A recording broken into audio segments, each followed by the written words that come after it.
It's 12 o'clock at night. I just opened up my phone. I just saw the news.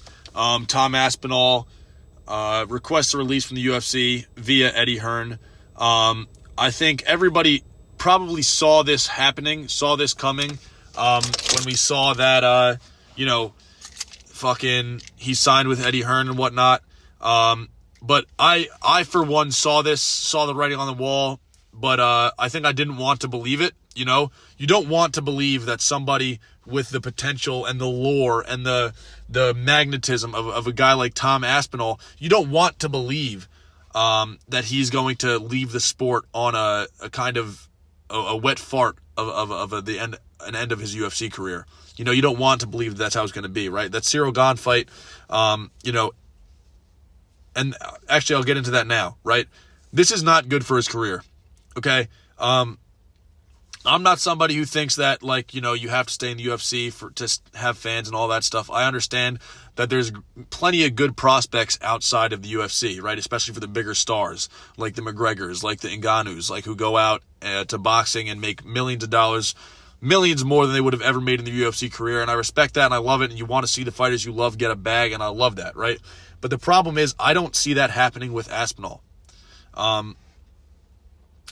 The main reason for this is that Ciryl Gane fight, right? When you got a guy like McGregor, when you got a guy like Ngannou who go to boxing, the difference with them to Aspinall is they left relatively at the top of their games when it comes to their popularity, not necessarily their skill level, but their popularity, their how they're viewed by the public, right?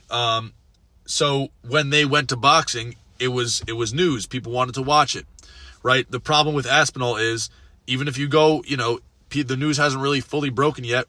Even if you just go online and look at what people are saying about Aspinall, the general consensus is that he was going to lose that fight to Gane, or that he didn't look good in that fight against Gane, regardless of the eye poke and all that stuff.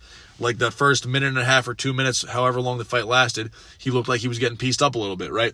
I don't necessarily think that he would have lost that fight. I still have faith in Aspinall. I'm an Aspinall fan, but I see why that's said, right? And that kind of kills the aura that he had. His whole thing was he's this untouchable guy, right? Who should have been the undisputed champ, who John Jones was scared of him, right? This is the aura that he had, but he kind of lost all of that. I'm just being honest. He kind of lost all of that, which sucks, because now he's going to go to boxing. He'll definitely have one fight and make good money in this one fight. He'll probably fight Joshua or Fury, one of those guys. But I think he'll probably get that one fight, and then they'll realize nobody's tuning in, and he probably won't get another one. And that sucks. I do think he has a chance to win, so I think he might have a legitimate chance of making something of a career in boxing. Who knows? I want to be optimistic for him, but I think this is a dumb decision. I think he had... it just sucks to see someone leave a career that had so much potential incomplete, right? He looked like the type of guy who could become a heavyweight GOAT.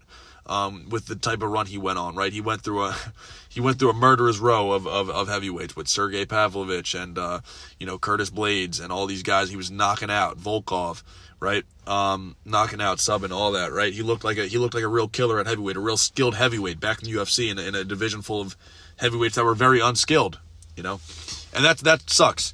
The other thing is, it sucks for the UFC, it sucks for the heavyweight division. Tom Aspinall, like it or not, is one of the biggest stars in the UFC. It sucks to see a company that's run by a guy like Dana White, who is so petty and so emotionally driven that he will drive his own fighters, his own stars, to leave the sport because he has a vendetta against them. Again, we talk about Ngannou, we talk about Aspinall now, right? And that sucks. You don't want to see that. You want to see a sport that's run objectively, especially with a guy like Dana White who claims freedom of speech and all this stuff, and you can say whatever. Bryce Mitchell could come talk about the Big H and how much he loves that guy, and nothing happens to him. But Aspinall speaks out against the way he's being treated, or the way Dana White's talking about him after the eye poke thing, and he's kind of blacklisted, right? I think that's fucked up, and it's not what we, the viewer, want, and it's the big problem with the UFC. And it's why that if a competitor comes into the UFC, I think they'll probably, if somebody real comes into the UFC and takes some fighters, it could pose a threat to the UFC. Obviously, it's also a problem for the heavyweight division because, I mean, this is the biggest star in heavyweight besides Pereira now, but he's barely a heavyweight. He just moved up, right? And if we got the Pereira Gane fight coming up, but nobody really gives a fuck about Cyril Gane, right? Everybody just wants to see Pereira get through Gane and fight Aspinall when he comes back healthy. Now it's kind of like, what next, right? We hope Pereira beats Gane. Gane has the personality of a loaf of bread, so no one really cares. If Gane wins, that's worst case scenario for the heavyweight division, because then what? But let's say something good happens and Pereira knocks out Gane. It's like, then what? Who does he fight? Who does he fight? Volkov? Like, let's not be ridiculous. Nobody wants to see that fight either.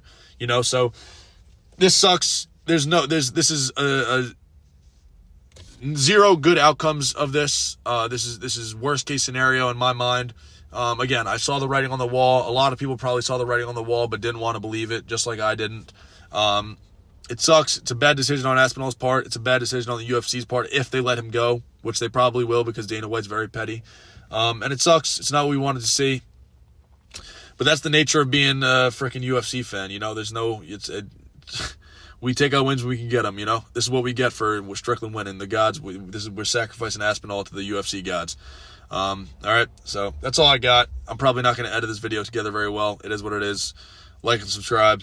I'm probably make a little bit of a comeback to this YouTube thing. But yeah, I'm just trying to get this news out as fast as possible, just in case there's no other videos out there yet. All right, peace.